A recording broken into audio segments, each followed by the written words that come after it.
ایک ایسا دھماکہ جس کی گونج آپ کی سوچ سے بھی زیادہ، اس کا شور ایسا کہ زمین کے گرد 7 مرتبہ گھوم گیا۔ یہ کوئی ایٹم بم نہیں تھا، نہ کوئی انسانی ہتھیار تھا، یہ تھا قدرت کا ایک اشارہ، ایک تنبیہ جس نے پوری زمین کو ہلا کر رکھ دیا۔ یہ سب ہوا 1883 کے ایک پراسرار موسم میں، جب انڈونیشیا کے سمندر کی گہرائی میں عجیب و غریب ہلچل دیکھی گئی۔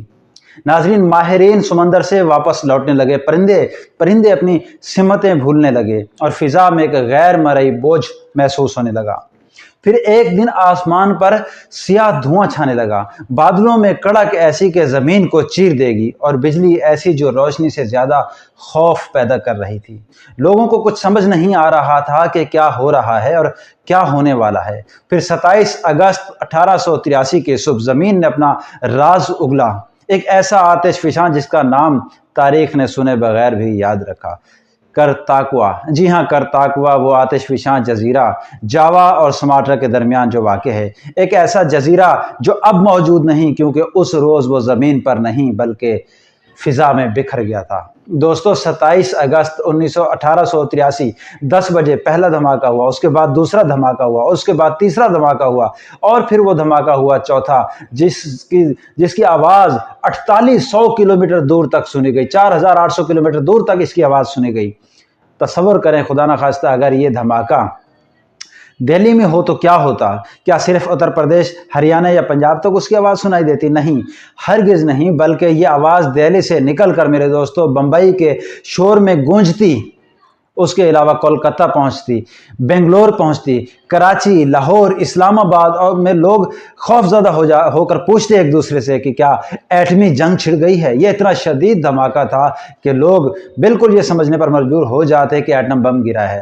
اس کا دھماکے کی آواز کابل، تہران، ریاض، یہاں تک کہ افریقہ کے ساحلوں تک سنائی دیتی۔ یعنی دہلی میں ایک دھماکہ ہو اور آواز 4800 کلومیٹر تک دور تک سنائی دے، یہ انسانی تاریخ کا سب سے زوردار قدرتی دھماکہ تھا، کرتاکوا کا آتش فشاں۔ جی ہاں دوستو، یہ تھا دنیا کا سب سے ہولناک آتش فشاں، ایسا دھماکہ جس نے نہ صرف زمین کو ہلا دیا بلکہ انسان کے غروروں کو، سائنسدان کے تکبر کو اور منکر مزاج کے ضمیر کو جھنجھوڑ کر رکھ دیا۔ یہ وہ لمحہ تھا جب بہت سے منکروں نے بھی سوچنے پر مجبور ہو گئے، منکرین، کہ قدرت واقعی جب چاہے، جہاں چاہے، جیسے چاہے پوری دنیا کو ایک پل میں ملیا میٹ کر سکتی ہے۔ اس دھماکے نے سمندر میں ایسی ہلچل مچا دی کہ دوستو پانی کی لہریں پانی نہیں رہیں، وہ قیامت کی گرجدار دیواریں بن کر 36 میٹر، جی ہاں 36 میٹر 100 فٹ سے بلند ہو کر سرحدی علاقوں پر ٹوٹ پڑیں، اور پھر چند ہی لمحوں میں 36,000، ایک اندازے کے مطابق 36,000 لوگوں کو نگل گئی، 36,000 لوگ صفحہ ہستی سے مٹ گئے۔ یہ دھماکہ صرف انڈونیشیا تک محدود نہیں رہا۔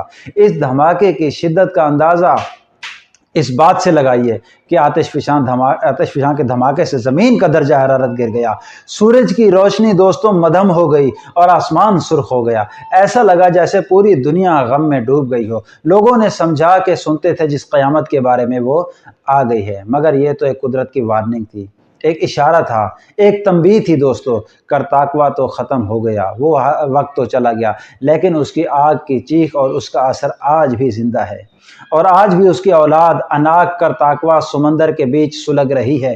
کب پھٹ جائے گی کوئی معلوم نہیں۔ یہ واقعہ ہمیں یاد دلاتا ہے کہ انسان چاہے آسمانوں کو تسخیر کر لے، چاہے وہ اپنے علم اور ٹیکنالوجی اور ترقی کرنے کے جتنا بھی چاہے کر لے، مگر ایک جھٹکا بھی خدا کی قانون قدرت کا ایک جھٹکا بھی برداشت کرنے کی طاقت نہیں رکھتا۔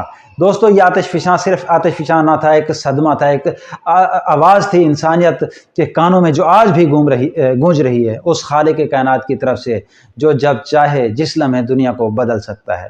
سونامی کی ایک لہر، ایک لمحہ، ایک جھٹکا، ہستیاں، شہر، نسلیں، سب خاموش۔ تو سوچو ہم کس بات پر مغرور ہیں؟ ابھی بھی وقت ہے، اپنے قدموں کو روک لیں، اپنے دلوں کو جھکا لیں اور اپنی عقلوں کو جگا لیں، اس سے پہلے کہ اگلا کرتاکوا، اگلا دھماکہ تمہاری دہلیز تک پہنچے۔ اسلام کی پناہ میں آ جاؤ، اس رب ذوالجلال کی طرف لوٹ آؤ جس نے تمہیں پالا ہے اور جو چاہتا ہے کہ ہمیشہ امن میں رہو، اس دنیا میں بھی اور آنے والی دنیا میں بھی۔ اللہ رب العزت کرے کہ